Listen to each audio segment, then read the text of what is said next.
Skyggevik secrets. In the summer of 1985, Anna Olsen, a 28-year-old journalist from Oslo, embarked on an adventure trip with 5 fellow travelers to a remote village in northern Norway. The quaint village, known as Skegovic, was renowned for its untouched beauty and tales of Old Norse legends. But upon arrival, the group was greeted by an eerie silence. The cobblestone streets were devoid of the usual chatter of children or the barking of dogs. Houses, with their doors ajar, revealed meals still steaming on wooden tables and candles flickering, casting an unsettling glow. The only sign that something was amiss came from the local police station. A crackling distress call, the last known contact from Skegovic, echoed hauntingly. "They come with the shadows." Anna, ever the curious journalist, began taking notes, her pen trembling slightly. "It's as if the entire village vanished in the middle of their daily routines," she whispered, her voice barely audible against the backdrop of the silent village. The group convened at the village center, their faces reflecting a mix of curiosity and fear. Mark, a photographer in his early 30s, adjusted his camera, its lens capturing the eeriness. "We should camp here tonight," he suggested. "The villagers might return by dawn." As the sun began its descent, casting elongated shadows over Skyggevik, Anna couldn't shake off the feeling that they were not alone. The wind carried soft murmurs, and every so often, a shadow seemed to shift on its own. The once picturesque village now felt like a labyrinth of mysteries, with the group at its very heart, unknowingly inching closer to its secrets. The morning sun rose, bathing Skegovic in a deceptive warmth, but the village remained as silent as the night before. Anna, her journalistic instincts heightened, decided to investigate the most recent haunts of the villagers. Leading the group, they first ventured into a local diner. Coffee pots still dripped, and freshly baked pastries lay untouched behind the glass counter. A radio crackled with static, broadcasting an interrupted tune from the previous day.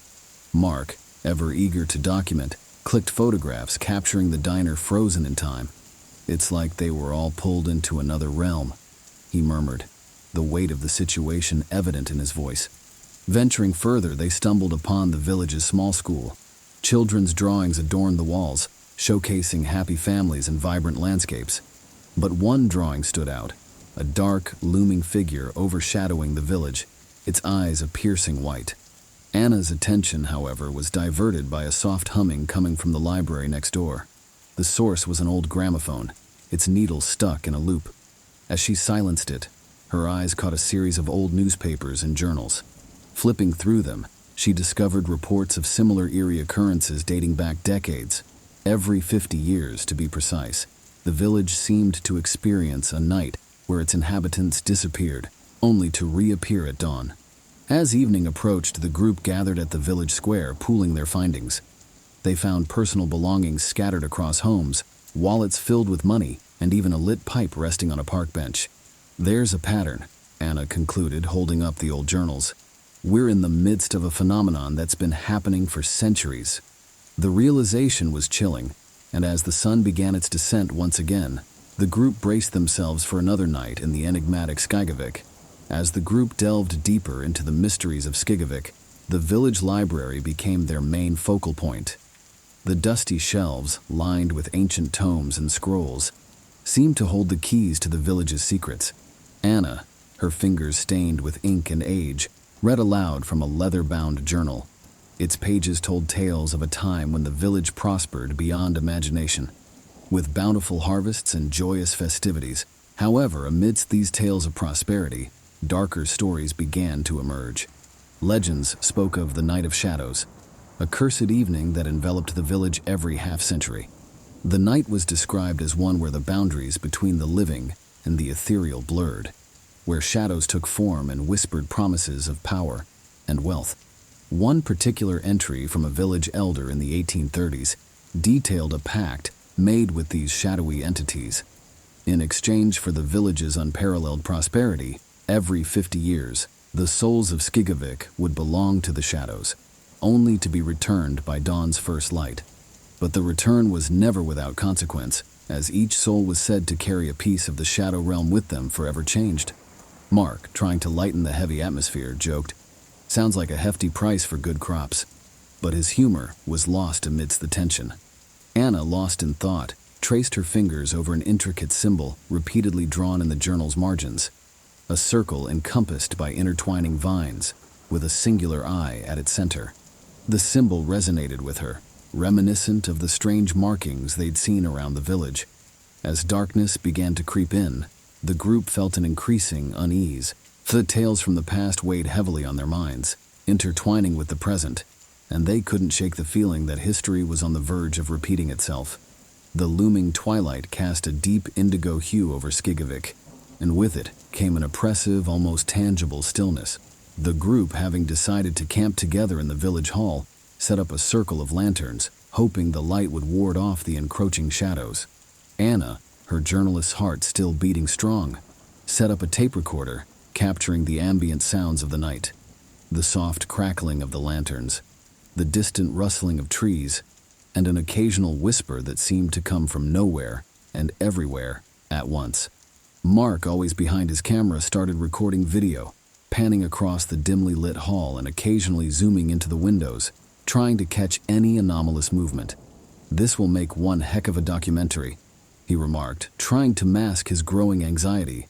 But as midnight approached, the atmosphere grew colder. The lanterns flickered wildly, casting grotesque shadows that danced and writhed on the walls. From the corner of her eye, Anna thought she saw figures moving just beyond the circle of light, their forms dark and fluid. Suddenly, a high-pitched scream echoed through the hall. The group turned to find Mark's camera abandoned on the floor, its lens cracked, still recording.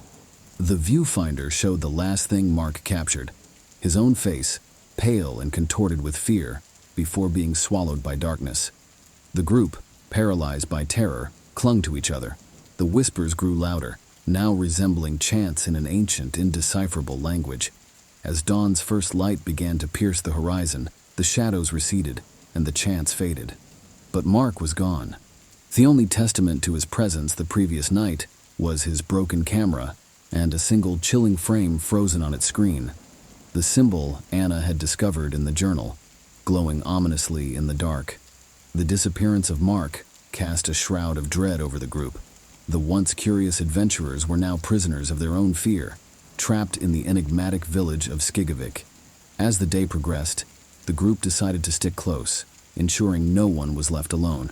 Anna, her resolve unwavering, continued to document the events. She recorded personal accounts of each member, capturing their raw emotions and speculations. The recordings were punctuated by frequent pauses, times when the wind carried eerie melodies, or when distant shadowy figures were spotted. As dusk approached, the group decided to fortify the village hall. They barricaded the windows and doors, creating a single point of entry or exit. Lanterns were lit, casting a warm, protective glow around them. But as the darkness outside deepened, so did their sense of foreboding. The shadows outside seemed to press against the windows, their forms shifting, pulsating, and occasionally revealing glimpses of faces. Some familiar, some ancient. Among them, Anna swore she saw Mark, his eyes devoid of life, beckoning her. The night's terror escalated when one of the travelers, a young woman named Elise, was pulled by an unseen force, her screams echoing until they were abruptly silenced. The group scrambled, their unity shattered by panic. One by one, they were separated, their cries becoming a haunting chorus in the night. In the midst of the chaos, Anna found herself in the village's old church. Inside, a dim light revealed strange symbols etched across the walls, floors, and ceilings. At the altar stood a hooded figure, its hands raised as if in invocation. Drawing closer, Anna recognized the voice of the figure. It was the ancient chant from the previous night, summoning the shadows. The village's sinister history was coming alive, and Anna was in its very epicenter. In the chilling silence of the church, Anna approached the hooded figure with caution. As she drew nearer, the chants grew more profound, echoing through the hallowed walls. The figure, sensing her presence, slowly lowered its hands and turned to face her. Beneath the hood, the wrinkled and weathered face of an old man emerged, his eyes a deep shade of blue, reflecting centuries of sorrow. "Seeker of truth," he began in a voice that sounded like rustling leaves, "you bear witness to the night's curse." Anna, gathering her courage, questioned the old man about the village's dark history. The elder, sighing deeply, beckoned her to sit beside him on the worn-out pews. Centuries ago, he began, Skegovic was a dying village, plagued by famine and disease. Desperate for salvation, our ancestors invoked ancient spirits from the shadow realm, promising them dominion over our souls every 50 years in exchange for prosperity. As he spoke, the church's stained glass windows seemed to come alive, depicting the village's rise from ruin, its fields lush and rivers teeming with life. But juxtaposed were scenes of the dreaded Night of Shadows, where ethereal figures claimed the villagers, only to release them at dawn's first light. The pact, the elder continued, bound not only our ancestors, but every generation thereafter. And with each passing, the shadows grew stronger, their grip tighter. Anna, realizing the gravity of their situation, asked about the mysterious symbol. The old man's face darkened. It's the mark of the pact, representing the eternal cycle of day and night, but it also holds the key to breaking this curse. He handed Anna an old amulet bearing the symbol. "Guard this with your life," he whispered, "for it's Skyggevik's last hope." Outside, the night deepened, but armed with new knowledge and the mysterious amulet, Anna prepared to confront the shadows and free the village from its age-old curse. The church bell tolled, signaling the approach of dawn. Anna, clutching the amulet, stepped out into the village square. The shadows, sensing the power of the relic, circled her, their forms more tangible and menacing than before. Whispers of past victims, including Mark's and Elise's anguished voices, filled the air, creating a cacophony of despair. With a deep breath, Anna raised the amulet high, focusing on the symbol. It began to glow, illuminating the square with a radiant light that pushed against the encroaching darkness. The shadows recoiled, their forms writhing in agony. From the periphery, the villagers, including her fellow travelers, began to emerge. Their eyes, once pitch black, now showed hints of recognition, but they appeared dazed, their memories of the night's terror fragmented. As the first rays of dawn broke over the horizon, the village was bathed in a golden hue. The shadows, defeated by the amulet's power and the breaking dawn, dissipated into the morning mist. The old man approached Anna, his eyes gleaming with tears of gratitude. "You've broken the cycle," he whispered. "Skyggevik is free." But the victory came at a cost. While the villagers were physically present, they bore the emotional and psychological scars of their ordeal. Mark, though reunited with the group, was forever haunted by his time in the shadow realm, often waking up to nightmares of endless darkness. The village itself bore witness to the night's events. Structures were scarred with remnants of the shadow's touch, and the once vibrant atmosphere was now one of solemnity.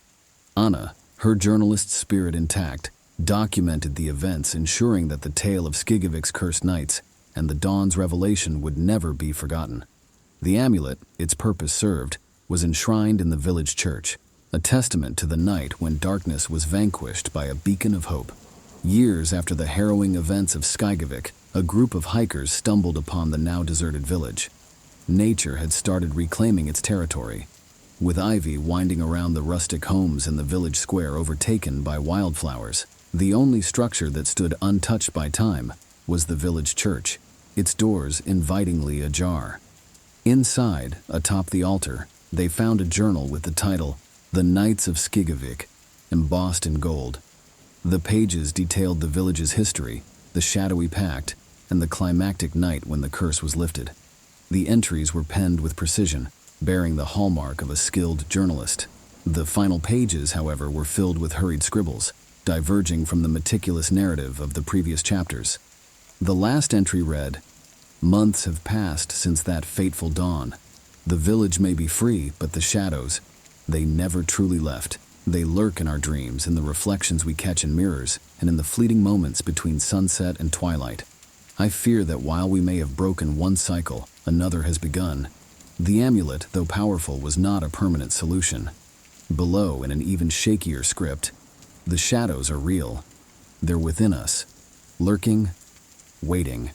Don't be deceived by the light of day. There's another night of shadows approaching. Beware." The hikers, intrigued and unnerved, left the journal where they found it. As they exited the church, the setting sun cast long, writhing shadows across Skyggevik. The leader of the group, pausing to glance back, could have sworn he saw a familiar figure by the church's entrance, her silhouette bathed in the orange hue, holding up an amulet that gleamed in the dying light. Anna's final vigil over the village she saved. Don't forget to like the video and subscribe to the channel for more videos. Write in the comments what you think about this story.